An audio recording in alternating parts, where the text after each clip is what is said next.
Tingnan mo lang may Isang mapagpalang umaga po sa bawat isa.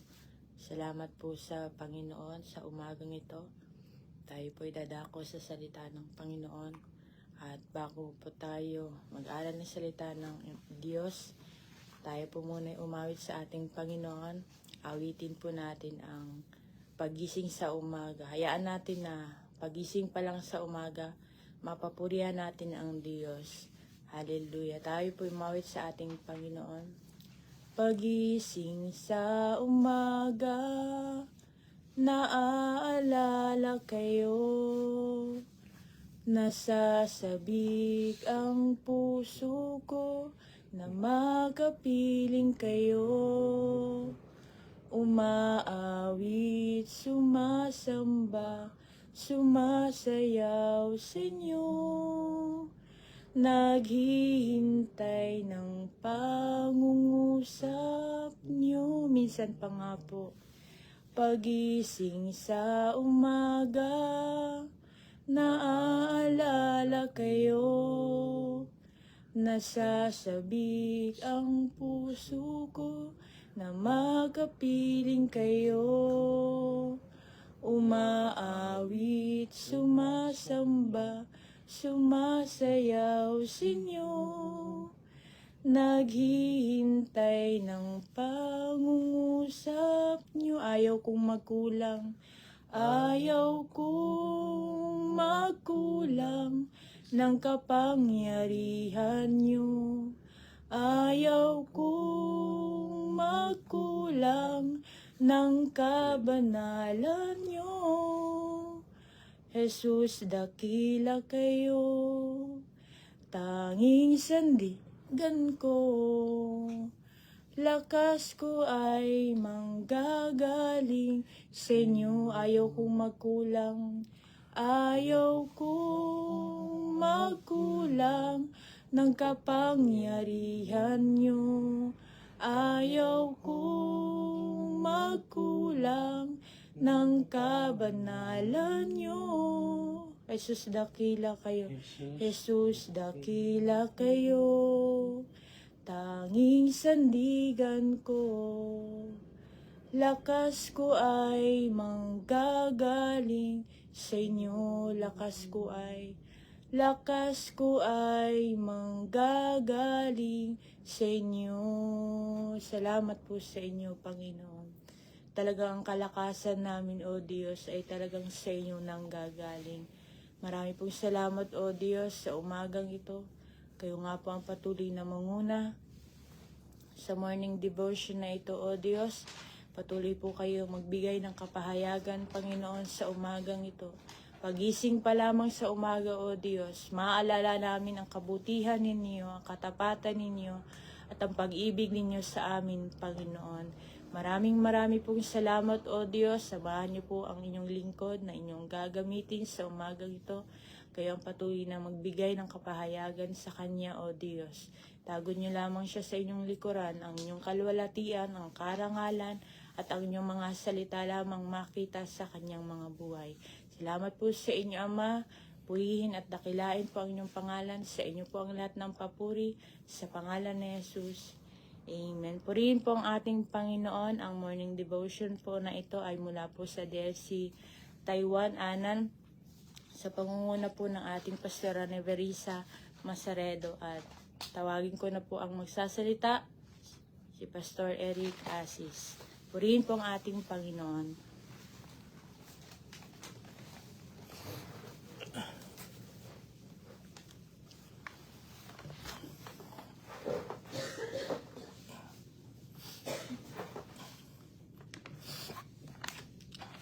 Isang magpalang umaga po sa buhay ng bawat isa.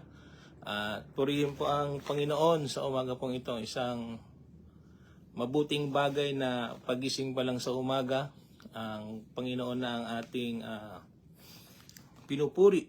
Ang Panginoon ng ating pinapasalamatan. Sa umaga pong ito, tayo po'y mag-aral ng salita ng Diyos. At ang ating pong pag-aaralan ay nasa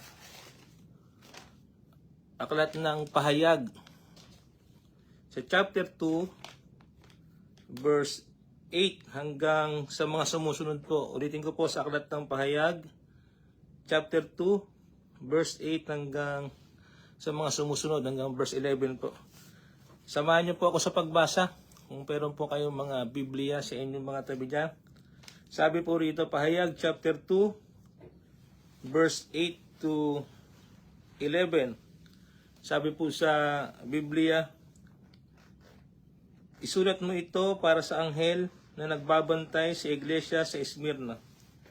Ito ang mensahe niya na siyang simula at katapusan ng lahat na namatay ngunit muling nabuhay. Verse 9.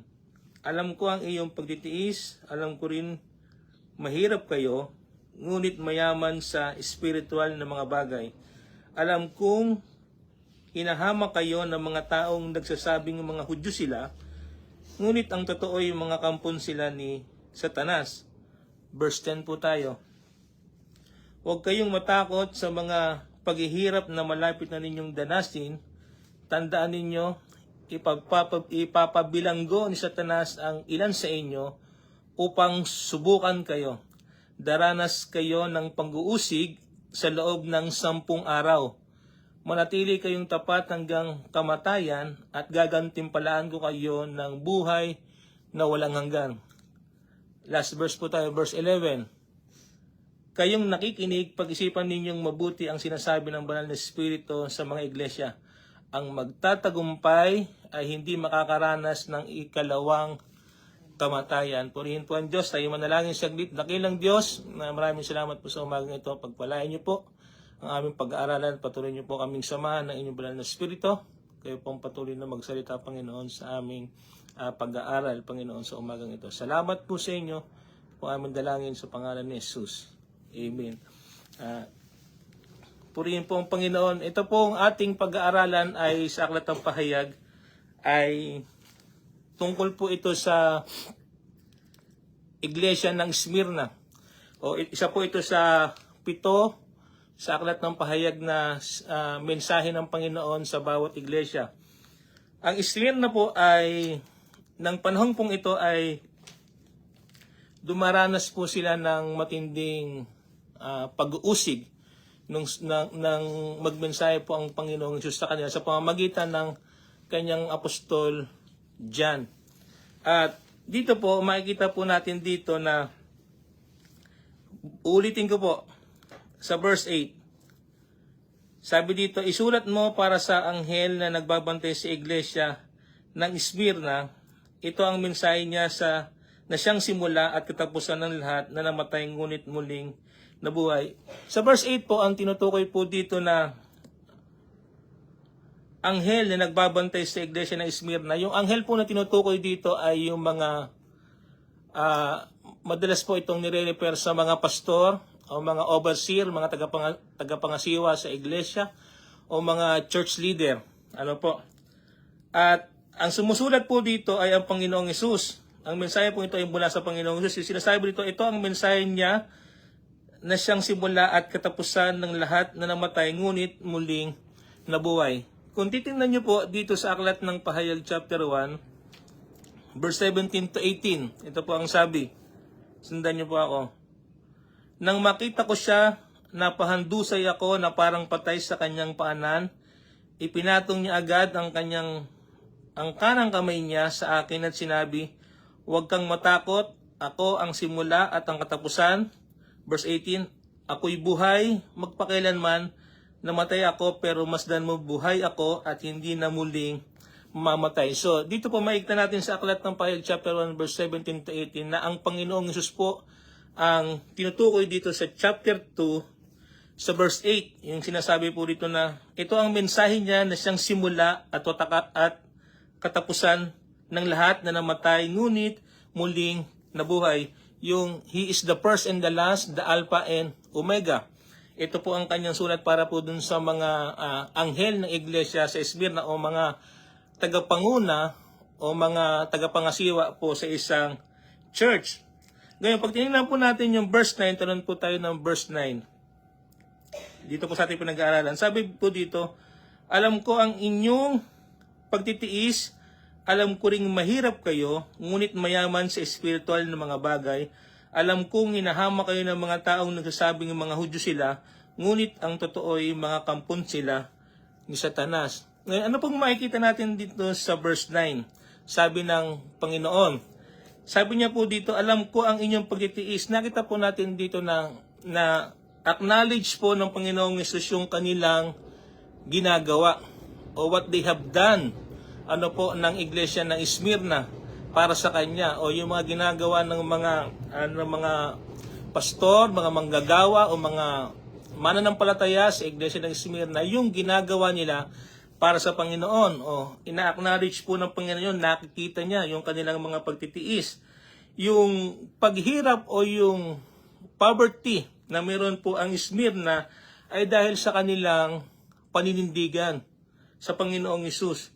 Alam niyo po, sila ay naninirahan sa isang masaganang syudad, pero ang Smyrna po ay mahirap. Kaya sila, sabi po rito, sila ay mahirap sa material na bagay, pero dahil sa kanilang paninindigan sa Panginoon, dahil sa kanilang pananampalataya sa Panginoon, sila naman po ay mayaman sa spiritual na bagay. No? Okay lang po siguro na mahirap tayo pagdating sa mga material na bagay dahil sa ating pagtitiis at paglilingkod sa Panginoon. Pero mayaman naman tayo spiritually. Ganun po yung description dito o yung katangian ng Smyrna, ng iglesia ng Smyrna. Mahirap sila pagdating sa material na bagay, pero dahil sa kanila pong paninindigan at pananampalataya sa Panginoong Hesus, sila naman ay mayaman spiritually. Ngayon, kung titingnan po natin sa panahon ngayon, marami na pong mga church o iglesia, mang fellowship yan, na masyado nang nagko-compromise o sumasang-ayon sa pamamaraan ng mundo para lang sila ay maging in o hindi lang sila maging huli. Ang nangyayari ay ang iglesia na o ang mga simbahan na ang nag-a-adjust para sa mga tao, at yung pamamaraan ng Diyos ang unti-unting nawawala. Para lang sila ay hindi, ibig sabihin para mas in demand sila, mas kilala yung kanilang iglesia, Pero sa Smyrna ay kabaliktaran. Sila po ay naninindigan sa katotohanan sa pananampalataya sa Panginoong Hesus. Pero sila ay namumuhay sa isang lugar na maunlad. Pero sila ay tinutukoy dito, ang tingin sa kanila ay mahirap sa material na bagay, pero dahil sa paninindigan sa Panginoon at sa kanilang pananampalataya sa Diyos ay mayaman naman sila spiritually. Ngayon, kung titingnan naman natin sa ating mga sarili individual, yung ating pong mga sakripisyo, yung ating pong mga pagtitiis, yung ating pong mga ginagawa sa Panginoon, ay nagpapakita lang ito ng hindi siya nawawala ng kabuluhan. Bakit po? Katulad sa iglesia ng Smyrna, nakikita ng Panginoong Hesus yung kanilang pagtitiis at paghihirap. Ganon din po sa ating mga lingkod ng Diyos. Alam ng Diyos kung ano yung ating ginagawa para sa Kanya, yung ating mga sakripisyo, yung ating mga pagtitiis para sa Kanya. At alam naman natin iyan na sa pagsunod sa Panginoon talaga ay may mga pagdadaanan talaga tayo. Yun talaga ang sinasabi rin talaga ng Biblia. Yung pagsunod sa Panginoon ay mahirap. Marami talaga siyang kaakibat na mga pagtitiis. Kaya kung titingnan niyo po, sa aklat nandyan, ang Panginoong Hesus ay sinabihan niya na yung kanyang mga tagasunod para sa kanilang mga pagdadaanan bago mamatay ang Panginoong Hesus. Kung pupunta po kayo sa aklat ng John chapter 16, verse 33. Tingnan niyo po ang sabi dito ng Panginoong Hesus. Aklat po ng John chapter 16, verse 33. Ang sabi po dito, Sinabi ko sa inyo ang mga bagay na ito para magkaroon kayo ng kapayapaan sa akin. Daranas kayo ng paghihirap dito sa mundo, pero magpakatatag kayo dahil nagtagumpay na ako laban sa kapangyarihan ng mundo. Sinabi na ng Panginoong Hesus sa kanyang mga alagad na daranas sila ng paghihirap dito sa mundo dahil sa pagsunod sa Kanya. Pero ang sabi ng Panginoong Hesus, magpakatatag kayo. Mayroon silang, sabi po ito, may kapayapaan. Ibig sabihin may kapahingahan. May mga pagsubok pero mayroong kapahingahan sa Panginoong Hesus. Dahil sabi ng Biblia, dahil nagtagumpay na ako laban sa kapangyarihan ng mundo. So, in advance, nagsabi na ang Panginoong Hesus sa kanyang mga alagad na dahil sa pagsunod sa Kanya ay daranas sila ng mga pag-uusig at paghirap. Pero sabi ng Panginoong Hesus, sinasabi niya ito para magkaroon ng kapayapaan ng bawat isa dahil siya ay nagtagumpay na laban sa mundong ito. Ibig sabihin, may mga pagsubok na pagdadaanan yung mga lingkod ng Panginoon. Pero pagkatapos nun ay may kapahingahan sa Kanya. At ganoon din yung sinasabi sa aklat ng Roma. Pag pumunta po kayo sa aklat ng Roma chapter 8,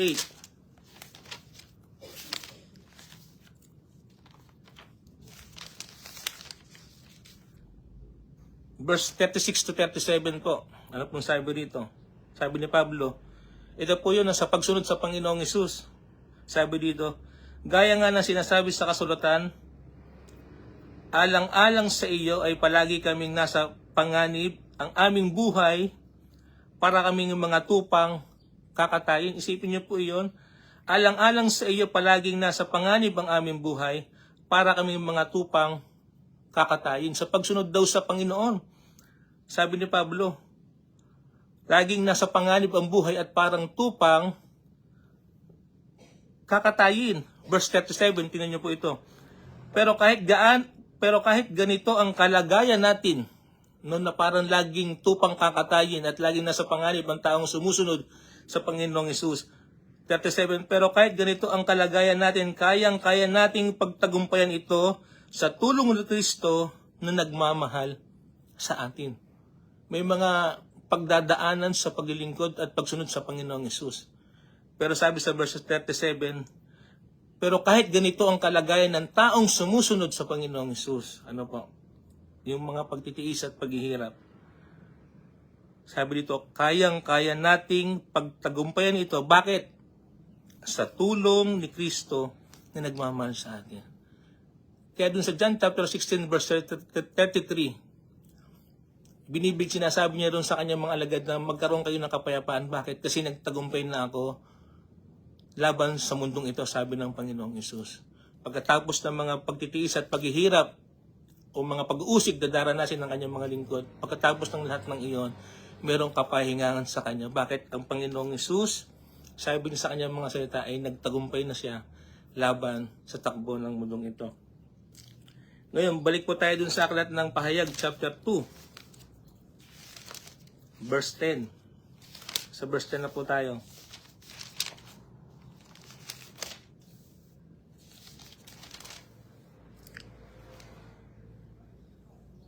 Sabi po dito, huwag kayong matakot sa mga paghihirap na malapit na ninyong danasin. Tandaan ninyo, ipapabilanggo ni Satanas ang ilan sa inyo upang subukin kayo. Daranas kayo ng pag-uusig sa loob ng 10 araw, manatili kayong tapat hanggang kamatayan, at gagantimpalaan ko kayo ng buhay na walang hanggan. Makikita po natin dito sa verse 10, ahead of time, nagsabi naman ng Panginoong Hesus sa kanila, sa iglesia ng Espirna, na huwag kayong matakot sa mga paghihirap na malapit na ninyong pagdaanan. So, ahead of time, nagsabi na ang Panginoong Hesus sa iglesia ng Esmirna o sa mga sa anghel ng iglesia ng Esmirna o nagbabantay na huwag matakot sa posible nilang pagdaanan.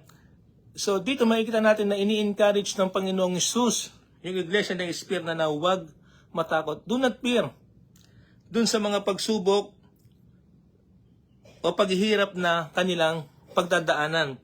Ano po? Kasi kung iisipin niyo po dito, yung sinasabi niyo sa uli na, sa verse 10, na manatili kayong tapat hanggang kamatayan, gagantimpalaan ko kayo ng buhay na walang hanggan. Kung maalala niyo po sa aklat ng Mateo, meron pong nakalagay dyan. Chapter 10, verse 22. Punta kayo na aklat ng Mateo po.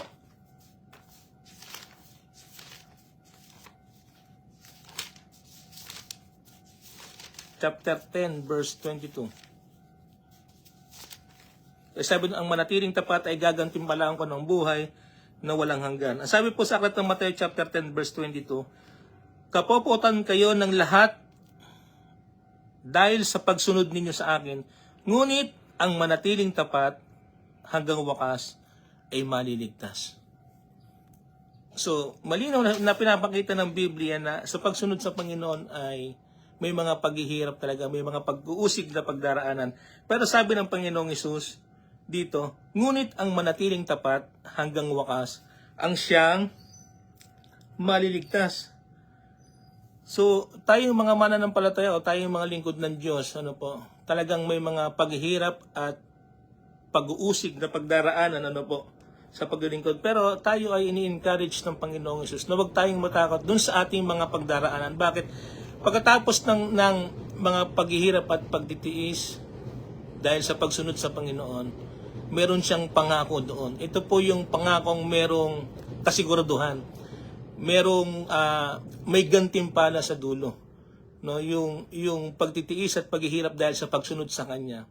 Yung manatiling tapat hanggang wakas ang siyang maliligtas. Alam niyo po kasi minsan ang nagiging problema sa mga tao, pag dumaraan sa mga sitwasyon na may hirap o dumadaan sa mga pagsubok ng buhay habang naglilingkod, minsan may mga pagkakataon na hindi natin maintindihan sa kabila ng ating mga pagtatapat sa Panginoon ay dumaranas tayo ng mga paghihirap o pag-uusig. At pagka ganun ang nangyayari, minsan may mga pagkakataon na ang kanyang lingkod ay hindi nagiging tapat. O ibig sabihin yung kanyang yung pagiging tapat niya sa Panginoon ay nawawala. Kaya kung mapapansin niyo rito sa aklat ng Mateo chapter 10:22, sinabi ng Panginoon sa kanila na ang manatiling tapat hanggang wakas ay maliligtas. May mga pagkakataon na yung faithfulness ng kanyang mga lingkod ay nawawala pagka dumadaan sa mga pag-uusig at paghihirap.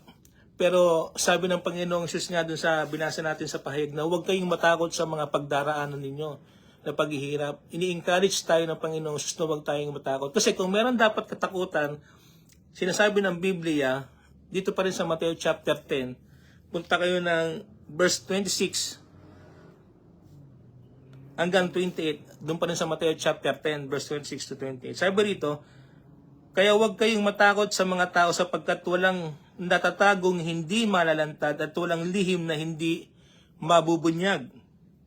Verse 27, ang mga bagay na sa inyo kulang sinasabi ay sabihin ninyo sa lahat. At ang mga ibinubulong ko sa inyo ay ipamalita ninyo sa mga tao. Verse 28, huwag kayong matakot sa mga gustong pumatay sa inyo. Huwag kayong matakot, ulitin ko po, sa mga gustong pumatay sa inyo. Ang katawan lang ninyo ang kaya nilang patayin. Ibig sabihin, itong laman lang ang kaya nilang saktan. Pero hindi ang inyong kaluluwa. Sa halip, matakot kayo sa Diyos na siyang may kakayahang puksain ang katawan at kaluluwa ninyo sa impyerno. Kung meron man tayong dapat katakutan, hindi yung mga pagsubok at paghihirap sa mundong ito. Ang sinasabi ng Biblia sa Mateo chapter 10 verse 28, kung meron man daw tayong dapat katakutan, hindi yung mga tao na ang kaya lang gawin sa atin ay saktan o sugatan.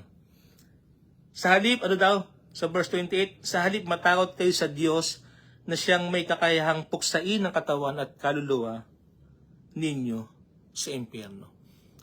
Kaya dun sa pahayag, sinasabi ng Panginoong Hesus sa Iglesia ng Espiritu na huwag kayong matakot dun sa mga pagdaraanan ninyo o pagdaraanan po natin lahat habang tayo naglilingkod sa Panginoon. Kasi yung paghirap at pagtitiis sa pagdaraanan ng kanyang mga lingkod habang sumusunod sa kanya, meron pong pangako ang Diyos doon, yung manatiling tapat hanggang wakas, ang siya lang na maliligtas. Yun yung pagtitiis na merong pangako. At makikita natin dito na sinasabi ng Biblia, tandaan ninyo, ipabibilanggo, sa verse 10 pa rin po, Sabi dito, ulitin ko pa sa verse 10, sa Pahayag chapter 2, huwag kayong matakot sa mga paghihirap na malapit na ninyong danasin. Tandaan ninyo, ipabibilanggon sa tanas ang ilan sa inyo upang subukin kayo. Daranas kayo ng pag-uusig sa loob ng 10 araw. 10 araw yung kanilang daranasin na pag-uusig para subukin din silang mga mananampalataya. Yung 10 araw na ipinapakita po dito, makikita natin dito na meron lang siyang limited time para subukin sila. Ibig sabihin walang pagsubok talaga na nagtatagal o nananatili. Ano po, dito nagpapakita din 10 araw, nagre-refer ito na yung suffering na pagdaraanan ay meron lang limited period of time. Hindi siya pangwakas o panghabang buhay. Yung 10 araw na yun ay nagpapakita lang na para sila ay subukin. Ano po, kaya sabi ng Panginoong Jesus, huwag kayong matakot sa mga pag-uusig o paghihirap na daranasin. Yung 10 araw lang to, ibig sabihin hindi siya magtatagal. Ano po, meron siyang panahon lang. At makikita natin dito, sinabi rin ng Panginoong Jesus na yung kalaban nila ay Diablo o si Satanas. Sabi po dito, ipapabilanggon sa Satanas ang ilan sa inyo upang subukan kayo. Alam niyo po ang totoo, sa mga paghihirap, pagpatitiis na dinaranas ng kanyang mga lingkod at mananampalataya ng Panginoon, sa likod po niyan ay meron laging spiritual battle. Merong labanan. Sabi ito, behind every physical situation, there is a spiritual battle. Merong labanan spiritually yung pinagdaraanan ng kanyang mga lingkod. Kaya ganito po, parang useless na labanan sa laman yung mga gumagawa sa mga lingkod ng Diyos ng hindi maganda o yung laban sa kanila. Kung merong laban sa atin o mga gumagawa ng hindi maganda sa atin sa kabila ng ating paglilingkod sa Panginoon, siguro useless na patulan o labanan din sila sa laman.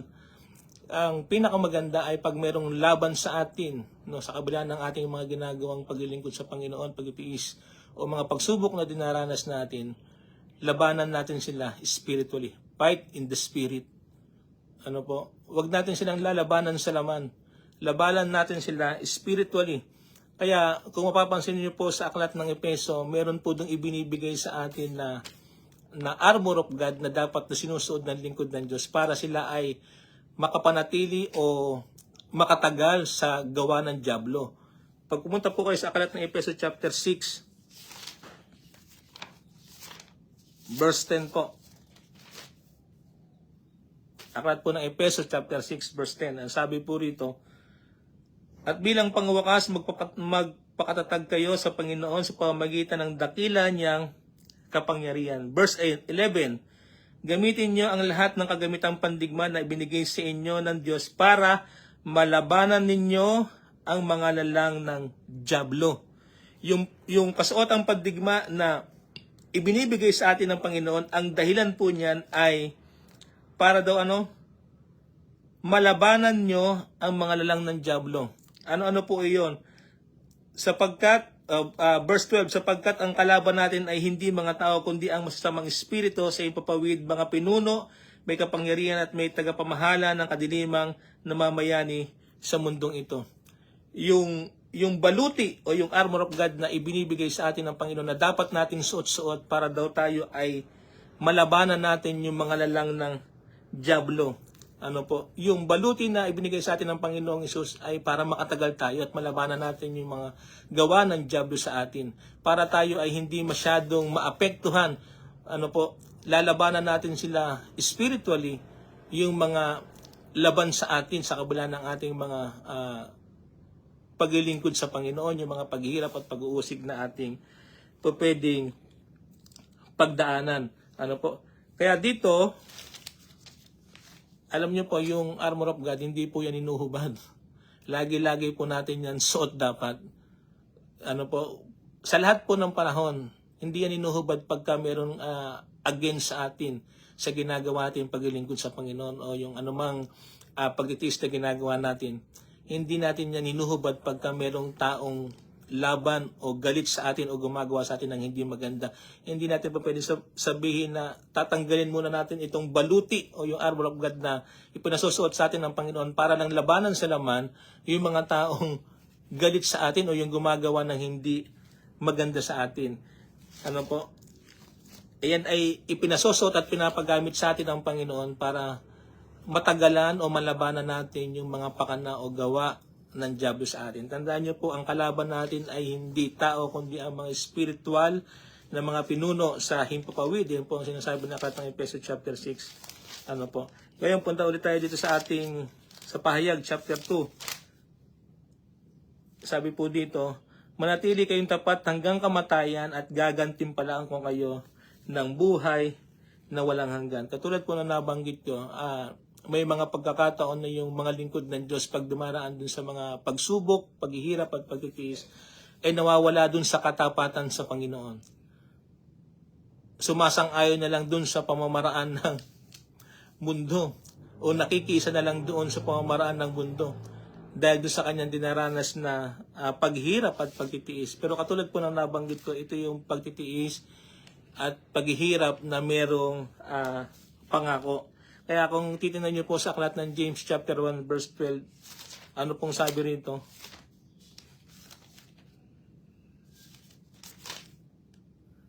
Aklat ng James chapter 1 verse 12, ano pong sabi diyan? Mapalad ang taong nananatiling matatag sa kabila ng mga pagsubok, dahil pagkatapos niyang mapagtagumpayan ang mga ito, tatanggapin niya bilang gantimpala ang buhay na walang hanggan na ipinangako ng Diyos sa mga nagmamahal sa Kanya. Yung mananatiling tapat sa kabila ng mga pagsubok, ano po? Yung kahit may problema, may pag-uusig at may paghihirap na pagdaraanan, hindi naapektuhan yung ating katapatan sa Panginoon. Yun po yung hinahanap ng Diyos sa Kanyang mga lingkod, na kahit may mga pagsubok o pag-uusig na daraanan ang Kanyang mga lingkod, ang hinahanap niya yung katapatan. But sabi ng Panginoon, yun lang yung may pangako eh. Yung mananatiling tapat, may pangako na putong ng buhay o buhay na walang hanggan. Sabi nga po dyan sa verse 12 ng James chapter 1 ng Santiago ay mapalad. No? Mapalad, ulitin ko pa, mapalad ang taong nananatiling matatag sa kabila ng mga pagsubok dahil pagkatapos niyang mapagtagumpayan ang mga ito, tatanggapin niya bilang gantimpala ang buhay na walang hanggan na ipinangako ng Diyos sa mga nagmamahal sa Kanya. Yung matatag, yung mananatili sa kabila ng mga pagsubok. Yung faithfulness ay hindi nawawala kahit na dumaan sa mga pag-uusig at paghihirap. Yung katapatan niya sa Panginoon ay hindi nawawala. Yun lang, mga kapatid sa Panginoon, ang tatanggap ng gantimpala o buhay na walang hanggan. Dito ko po tapusin sa unang Korinto chapter 9 verse 25. Meron din po nakalagay dito na sinasabi si Pablo.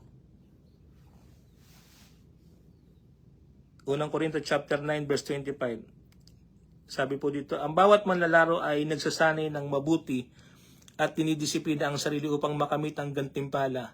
Ginagawa niya ito para sa gantimpalang hindi nagtatagal, ngunit ang gantimpalang hinahangad natin ay magtatagal, magpakailanman. Ano niyo po yung sinasabi rito na ang bawat manlalaro ay nagsasanay ng mabuti at dinidisiplina ang sarili upang makamit ang gantimpala. Alam niyo po, yung mga atleta, yan po ay nag-iinsayo o dinidisiplina nila yung kanilang mga sarili para lang doon sa gantimpala na hindi magtatagal. For example po, yung kanilang proseso na pinagdadaanan sa kanilang pag-iensayo, para lang doon sa gantimpala na gusto nilang makuha, ay mahirap, may mga pinagtitiisan po sila. Pero para lang po iyon dun sa gantimpala na hindi magtatagal. Pero dinidisiplina nila yung kanilang sarili. Ibig sabihin yung pagdadaanan nila doon sa kanilang preparation para dun sa kanilang laban ay hindi ganun kadali. May mga pinagtitiisan sila. Pero para lang po iyon, ulitin ko, para lang po iyon sa gantimpalang hindi magtatagal. Pero sabi dito, ngunit ang gantimpalang hinahangad natin ay magtatagal, magpakailanman. Pero tayo mga lingkod ng Panginoong Hesus, Hinalintulad tayo dun sa mga manlalaro na dinidisiplina yung kanilang mga sarili para lang doon sa gantimpalang hindi magtatagal. Pero tayo, ang hinahangad natin, yung gantimpalang magtatagal, magpakailanman. So, meron ding pagdidisiplina, meron ding pagtitiis na ginagawa talaga yung mga lingkod ng Diyos para lang doon, para makuha natin yung gantimpala na hinahangad natin na magtatagal. Ano po? Kaya alam natin yan na hindi madali yung pagsunod, yung paglilingkod sa Panginoon, maraming pwedeng pagdaanan na pagsubok. Pero tandaan po natin yung sinasabi ng Biblia, ang hinahanap ng Diyos sa kabila ng mga pagsubok na pagdadaanan, yung mga pagtitiis na kinikilala ng Diyos, ano po, yung mananatiling tapat, yung tapat ang hinahanap ng Panginoon. Kasi yung tapat na mananatili sa kabila ng mga pagsubok ay mapalad, sabi sa James, at yun yung bibigyan niya ng putong ng buhay o buhay na walang hanggan. Alam po natin mga kapatid sa Panginoon na sa panahon ngayon ay marami ng distraction na nangyayari sa mundong ito habang tayo naglilingkod. Lahat ng pandaraya ay ginagawa ng dyablo at ng kaaway para tayo ay linlangin at dayain. Ano po? Pero tatandaan natin na ini-encourage tayo ng Panginoon na ano man yung pwedeng pagdaanan ng kanyang mga lingkod ay huwag matakot. Ano po? At gusto ng Panginoon na maging matatag tayo sa kabila ng mga pagsubok na pagdaraanan natin. Kaya sa umaga pong ito, salamat sa Panginoon sa kanyang mga salita na patuloy na nagpapaalala sa atin na manatili tayong tapat sa kabila ng mga pagsubok o pagtitiis at paghihirap na ating pwedeng pagdaanan sapagkat merong pangako ang Diyos, merong assurance ang Diyos sa atin na yung mananatiling tapat ay gagantimpalaan ng Panginoon. Ulitin ko po, may mga pagkakataon talaga na may mga tao na pagdumaraan sa mga pagsubok ay minsan yung kanilang katapatan ay nawawala sa Panginoon. Kaya sa umagang ito, patuloy nating paalalahanan ng ating mga sarili, ano man ang ating pagdaanan sa ating paglilingkod sa Panginoon. Ang Diyos ay nagpapaalala sa atin na huwag tayong matatakot at patuloy tayong maging tapat sa Kanya. Dahil katulad ng binasa natin kanina sa Romans chapter 8 verse 37 na mapagtatagumpayan natin ang lahat ng pagdadaanan natin dahil kay Kristo na nagmamahal sa atin. Merong kapahingahan sa Panginoon pagkatapos ng lahat ng bagay. Meron tayong hinihintay na gantimpala pagkatapos ng lahat ng pagsubok na ating pagdaraanan. Kaya purihin ang Diyos sa umagang ito. Maraming salamat po. Tayo po yung manalangin sa ating pangwakas. Dakilang Diyos, maraming salamat po sa inyo. Kayo ang Diyos na mabuti. Kayo ang Diyos na tapat. Kayo ang Diyos na hindi nagbabago. Kayo ang Diyos na nangako sa amin, Panginoon, ng buhay na walang hanggan, Panginoon. Lord, patuloy niyo po kaming tulungan, patuloy niyo po kaming paalalahanan, Panginoon, sa aming paglilingkod sa inyo at pagsunod sa inyo, Panginoon, na sa kabila ng pwede naming harapin o pagdaanan, Panginoon, sa paglilingkod, Panginoon, at pagsunod sa inyo. Patuloy niyo po kaming tulungan na mapagtagumpayan lagi, Panginoon, ang gawa ng kaaway o gawa ng dyablo sa amin. Manatili kami, Panginoon, na matatag sa kabila, Panginoon, ng mga pagsubok na po pwede naming pagdaanan, Panginoon, sapagkat kayo ang tumutulong sa amin, Panginoon, para kami ay makapagtagumpay sa gawa ng dyablo, Panginoon. Maraming salamat po. Patuloy niyo kaming tulungan na kung meron man, Panginoon, kaming mga sitwasyon na parang hindi namin maintindihan sa kabila ng aming pagtatapat at paglilingkod sa inyo. Patuloy niyo kaming tulungan, Panginoon, na labanan namin spiritually, fight in the spirit, Panginoon, na lagi kaming manalangin at lagi naming hilingin ang tulong po ninyo, Panginoon. Maraming salamat po at sa umagang ito, anuman, Panginoon, yung aming pang mga gagawin, patuloy niyo pong tulungan, patuloy niyo pong samahan, Panginoon, ang buhay ng bawat isa, ang inyong mga lingkod, Panginoon, sa umagang ito at kayo ang patuloy na magpuno sa aming lahat, Panginoon. At tulungan niyo kami na patuloy naming laging magawa yung kalooban ninyo at yung pinakamabuti sa inyong harapan, Panginoon. Maraming salamat po sa inyo. Sa inyo po namin ibinabalik ang pinakamataas na papuri. Ito po ang aming dalangin sa pangalan po ni Jesus. Amen and amen. Maraming salamat po at purihin ang Diyos. God bless po sa buhay ng bawat isa.